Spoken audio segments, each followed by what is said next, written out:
Bismillahirrahmanirrahim. Assalamualaikum warahmatullahi wabarakatuh. Alhamdulillah.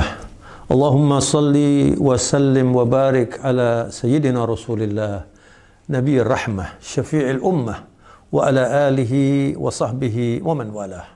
La hawla wa la quwata illa billah.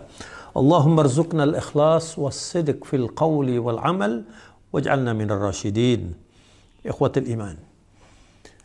Keluarga besar Al-Hikmah Surabaya yang terhormat dan para pemirsa semuanya, rahimakumullah. Mari kita bersyukur, alhamdulillah. Kita baru saja pengalaman menikmati syahrul Quran. Hada huwa syahrul Ramadan. Ramadan adalah syahrul Quran. Dan saya akan menambah lagi komentar tentang Ramadan kita kali ini. Saya katakan Ramadan kita kali ini adalah Ramadan yang mahal. Kenapa? Karena kita dibarengi oleh Corona, COVID-19. Kenapa saya katakan mahal ya? Karena kita tidak leluasa. Kita harus pakai masker, kita sulit berjabat tangan dengan teman, bahkan tidak berjabat tangan ya. Masjid-masjid juga tidak bisa digunakan dengan baik seperti biasanya Ramadan. Maka saya yakin Ramadan kita kali ini punya pahala yang lebih besar. Apa itu dalilnya ya? Kalau menurut bahasa Rasulullah, al-ajru ala qadril masyaqqah. Jadi pahala itu disesuaikan dengan kesulitan. Nah, kita sudah berusaha untuk membaca Al-Quran ya, untuk semakin banyak mengkaji Al-Quran, khususnya di bulan Ramadan dengan segala kesulitannya ya. Nah, sekarang sudah selesai Ramadan. Di mana Al-Quran kita itu? Apakah kembali ke rak buku atau berada di handphone kita atau berada di dalam hati kita? Masya Allah. Rasulullah SAW mengingatkan kita, Innal ladzi laysa fi jawfihi syai'un minal Qur'an kal baitil kharib. Begitu kata Rasulullah. Orang yang di dalam hatinya tidak ada Al-Quran itu diumpamakan oleh Rasulullah seperti rumah yang ditinggalkan oleh penghuninya. Abandoned house itu ya, rumah yang terdampar ya. Jadi kalau rumah itu ditinggal penghuninya, nanti tumbuh alang-alang, tumbuh pohon-pohon yang tidak kita kehendaki dan tidak bersih. Itu perumpamaan hati manusia yang tidak ada Qur'annya di dalamnya. Maka jadilah manusia Qur'ani. Kita terus perlu berusaha sampai kita dipanggil Allah. Jangan pernah berhenti membaca dan mengkaji dan berusaha untuk memahami Al-Quran. Supaya kita menjadi orang yang terbaik. Sebab parameter orang terbaik menurut Rasulullah, di dalam hadits sahih Rasulullah mengatakan, khairukum man ta'allama al-Quran wa 'allamahu. Sebaik-baik kalian itu adalah orang yang belajar Al-Quran dan mengajarkan Al-Quran.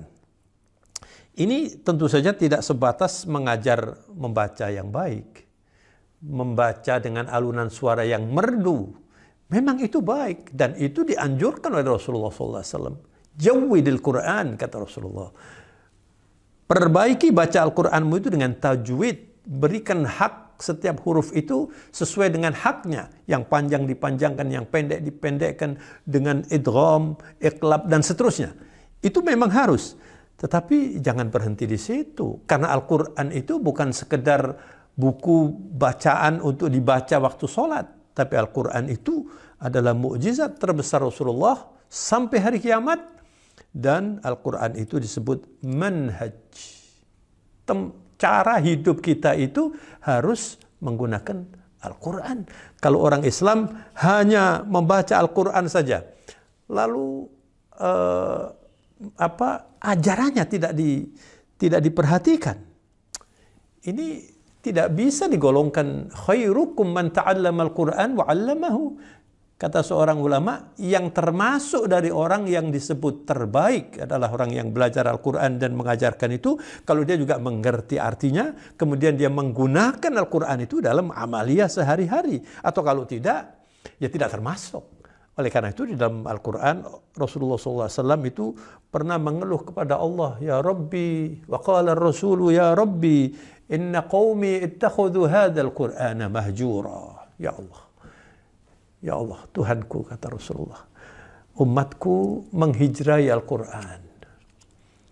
Kita membaca Al-Quran. Apakah kita menghijrai Al-Quran? Kita membaca Al-Quran. Tapi kalau kita hanya sebatas membaca, kita termasuk yang menghijrai Al-Quran. Wa kam min qari'il Qur'an wal Qur'anu yal'anuhu atau kama qala sallallahu alaihi wasallam wal iyadu billah. Berapa banyak orang membaca Al-Quran tapi isinya tidak diperhatikan. Jadi nanti Al-Quran itu akan menjadi saksi di hadapan Allah, dan justru dikatakan oleh Rasulullah, Al-Qur'anu hujjatun lak au alaika. Al-Quran itu bisa menjadi bukti bahwa Anda menjadikan sebagai pola hidup, atau justru hujjah alaik, artinya nanti yang mempersaksikan di hadapan Allah bahwa Al-Quran cuma dibaca saja lalu disepelekan, ya. Karena Al-Quran ini tidak bisa ditandingi. Fadlu kalamullah kafadli ala sairil kalam kafadlillahi ala jami'i khalqihi. Tidak bisa dibandingkan Al-Quran dengan buku apapun, ya.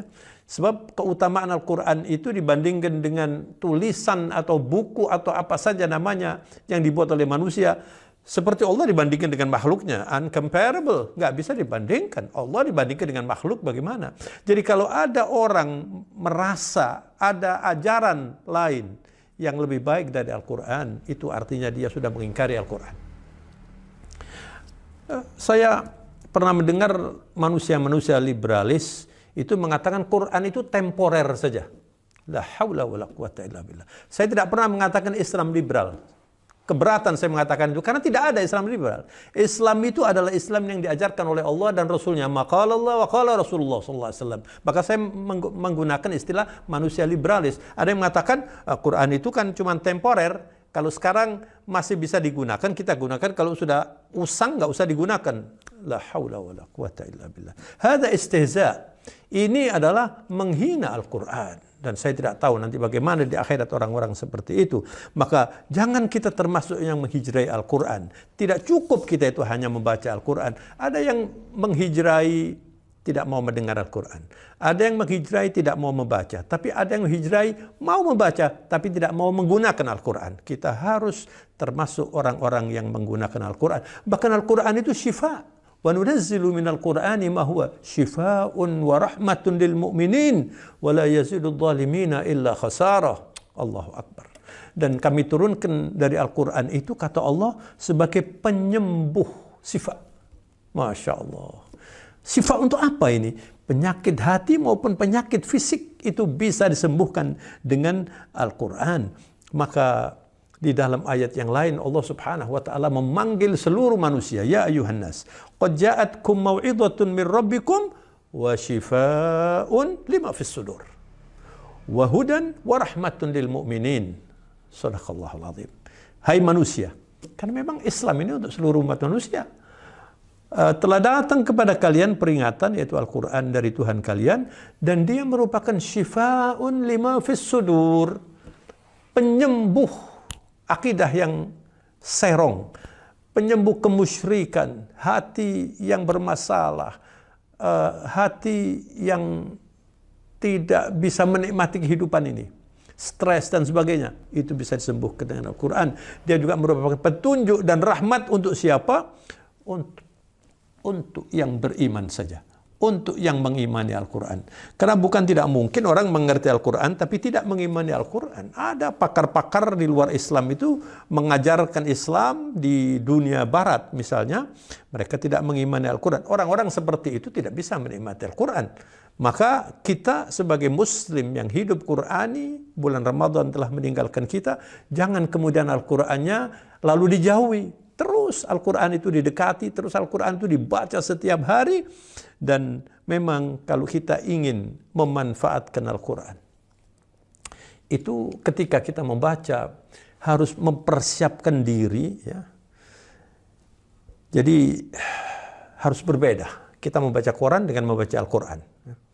Harus konsentrasi yang baik, keadaan hati yang bersih, dalam keadaan suci, kita membaca Al-Quran, dan kalau bisa itu kalau tilawah yatluna haqqa tilawatih, orang-orang yang mentilawai Al-Quran dengan penuh kesungguhan, itu dengan sopan dan santun, menyadari hadza kalamullah, ini adalah firman Allah. Jadi kalau kita membaca Al-Quran dan mengerti ini kalamullah, itu kita merasakan saya diajak bicara oleh Allah. Ada seorang mufassir namanya Sayyid Qutb yang menulis buku Fi Dhilalil Quran. Itu kalau Anda membaca di pendahuluan dari buku Fi Dhilalil Quran yang sudah diterjemahkan dalam bahasa Indonesia, Sayyid Qutb mengatakan, saya merasa terhormat ketika saya membaca Al-Quran.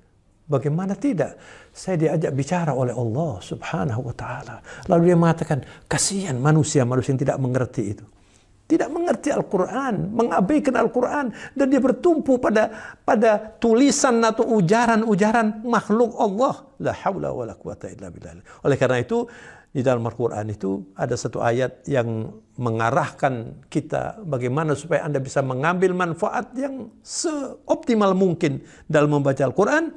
Allah berfirman, a'udzubillahi minasyaitonir rajim, inna fi dzalika la dzikra. Inna fi dzalika la dzikra liman kana lahu qalb aw alqa as-sam'a wa huwa syahid. Allahu akbar. Al-Quran itu adalah peringatan, atau bisa juga diartikan dzikra itu kenangan, ya. Jadi ada seorang ulama memberi interpretasi dzikroyat itu kan sesuatu yang kita ingat. Jadi kalau kita membaca Al-Quran, yang sudah sering membaca Al-Quran, itu membaca satu ayat, dia ingat, ini ayat ini sudah pernah saya baca, ayat ini sudah pernah saya bahas. Sama dengan kalau Anda melihat misalnya foto, Anda pernah ke luar negeri lalu melihat foto, lalu Anda melihat foto itu, Anda ingat, oh saya pernah kemari. Al-Quran itu seperti itu. Dzikra, tapi untuk siapa? Liman kana lahu qalb. Orang yang punya hati. Jadi ada orang yang membaca Al-Quran tidak dengan hatinya, hanya dengan otaknya dan lidahnya saja. Wa alqas sam'a, dia memasang telinganya dengan penuh khusyuk, wa huwa syahid, dan dia menghadirkan dirinya seperti dia benar-benar diajak bicara oleh Allah Subhanahu wa ta'ala. Orang yang seperti itu yang akan menikmati Al-Quran. Maka yang terakhir ada berita yang penting dari baginda Rasulullah SAW. Kalau kita ingin rumah kita makmur, kita ingin rumah kita diberi barokah oleh Allah, diberi rizki yang berlimpah, dan rizki itu bukan hanya uang, kesehatan, iman, kemudian keluarga, ilmu, ini semuanya rizki dari Allah, pemberian dari Allah Subhanahu wa ta'ala. Jadikan rumah Anda itu menjadi rumah yang penuh barokah dengan Al-Quran. Innal baita, yaqulu sallallahu alaihi wasallam, innal baita alladhi yuqra fihi al-Qur'an yakthur khairuhu. Allahu akbar. Rumah yang tiap hari di situ dibaca Al-Quran, dibahas Al-Quran, itu kebaikannya berlimpah, terus diberi oleh Allah kebaikan-kebaikan. Wal bait alladhi la yuqra fihi al-Qur'an yuqillu khairuhu. Kasihan orang-orang yang tidak mau membaca Al-Quran. Rumah yang jarang di situ dibaca Al-Quran, apalagi tidak pernah dibaca Al-Quran, malaikat tidak suka. Rumah yang sedikit dibaca Al-Quran di dalamnya, itu kebaikannya juga sedikit. Subhanallah. Jadi Al-Quran ini, kitabun anzalnahu ilaika mubarakun liyadabbaru ayatihi wa liyatadzakkara ulul albab. Shadaqallahul azim. Kitab yang diturunkan oleh Allah kepadamu, kepada Rasulullah SAW, untuk kita semuanya ini penuh barokah. Untuk apa ini? Untuk ditadaburi, untuk difahami, untuk dijadikan sebagai pola hidup. Itu orang yang berhasil dan bisa menikmati Al-Quran dengan baik. Mudah-mudahan dengan kita berpengalaman berpuasa sudah berpuluh kali, puasa kali ini bisa mengantarkan kita menjadi manusia Quran yang lebih baik, insya Allah. Saya berharap sangat apa yang kita kaji ini bermanfaat dan diridhoi oleh Allah Subhanahu wa ta'ala. Akhirnya saya mohon maaf. Wabillahi taufiq wal hidayah. Allahumma ij'alna min ahlil Quran ya Rabb. Wassalamualaikum warahmatullahi wabarakatuh.